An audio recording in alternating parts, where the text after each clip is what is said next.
Aproximadamente 800 anos atrás, a jovem Bonibel Jujuba cavalgava pelo deserto pós-apocalíptico de U no seu iaque, procurando bugigangas e tecnologia para trazer de volta para ela e na sua base de Ned. Ela se depara então com um posto de gasolina onde encontra uma caneca e uma foto de família, itens que alimentam ainda mais o seu próprio desejo de ter a sua própria família. Mas esses não são os únicos pertences dentro desse prédio abandonado. Existe também uma grande diversidade de itens espalhados por todo lugar. Desde escritas nas paredes até os outros objetos que encontramos, todos eles podem mostrar uma história um tanto sombria.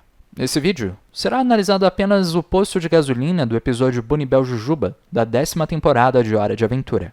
Um lugar que, aparentemente, conta uma história imensa. A primeira coisa que vemos é a placa do posto de gasolina, crivada de buracos de bala, sugerindo que houve um tiroteio nas proximidades em algum momento. O crânio de um animal pendurado por alguma corda que parece um enfeite de casa é algo que alguém teve que se dar o trabalho de montar. Significa que as pessoas que estão, ou estavam aqui nesse lugar, provavelmente não são do tipo acolhedor. É uma decoração que diz, esse local está ocupado. É melhor continuar andando. Há também o que parece ser os braços de uma boneca de brinquedo parcialmente enterrados na areia, que contribui para o ambiente assustador e desagradável do lugar. Do lado de dentro, diversas coisas chamam a atenção. Existem muitos pôsteres de corpos bombados adornando as paredes e um livro no chão que provavelmente é sobre fisiculturismo. Um dos cartazes diz nutrição, e existe até um recipiente de pó de proteína na prateleira.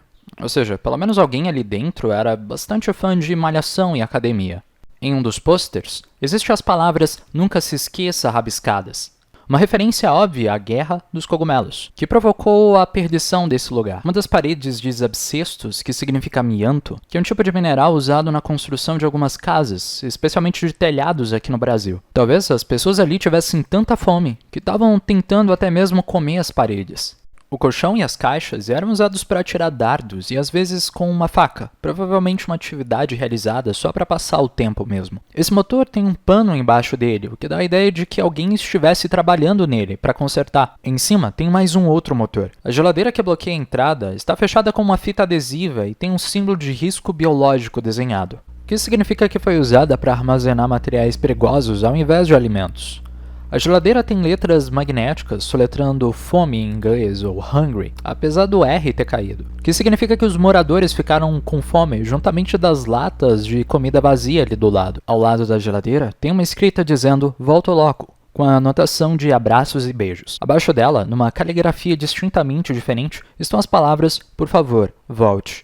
E também tem uma escrita que afirma que o amor não conquistou tudo, e no canto da sala, atrás de um cofre, um crânio humano, ainda com cabelo, deitado e acumulando poeira.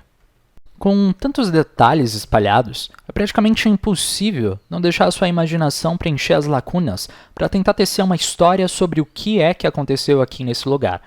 O que me ocorreu foi que este casal e a sua sobrinha, ou talvez apenas o tio e a sobrinha, se instalaram nesse posto de gasolina para tentar sobreviver no dia a dia.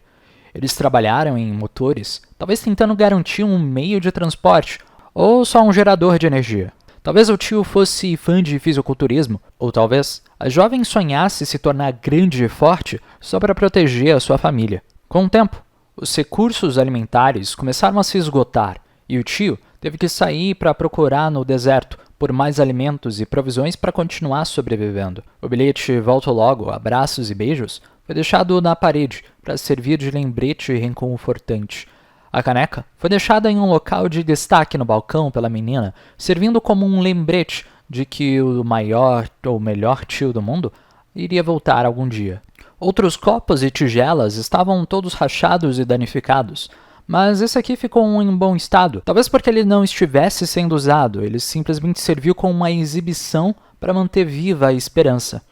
A menina esperou, mas o tio não voltou, e a menina começou a se desesperar. E você se lembra do amianto que eu falei um tempo atrás? Bem, acontece que ele é extremamente tóxico, especialmente se consumido pelo ser humano. Talvez pela imensa fome que ela tinha, ela tenha comido ele. Mas seja o que for, ela morreu. Eu aposto que o crânio é provavelmente dela, o cabelo tem uma pequena semelhança com aquele penteado da foto. Talvez antes de morrer, foi ela quem começou a escrever "O amor não conquistou tudo", ou talvez fosse ainda mais trágico. A caligrafia dessa frase parece muito com a do Volte Logo, especialmente nas letras N. E se o tio finalmente tivesse voltado? Talvez alguma coisa aconteceu com ele que impediu que ele retornasse imediatamente. Mas ele conseguiu superar. E, no entanto, quando ele voltou, tudo o que estava esperando por ele era o corpo sem vida da sua sobrinha. Talvez o tio de coração partido tenha escrito: "O amor não conquistou tudo", e deixou a caneca intocada porque não conseguia olhar para ela sem sentir uma imensa culpa. É possível também que talvez nenhuma dessas pessoas tenha ocupado o posto de gasolina de verdade. Há pistas deixadas para trás, mas a história completa está perdida na história. Mas o incrível é como a nossa imaginação consegue preencher as lacunas, apesar dessas pequenas pistas que são deixadas para trás. Talvez nada disso tenha acontecido, ou talvez tudo isso tenha acontecido. Hora de Aventura sempre teve um bom design cênico impecável, cheio de detalhes e de histórias que estão acontecendo quando os nossos olhos não estão na tela. E o episódio Bonibel Jujuba é só mais um exemplo fenomenal disso.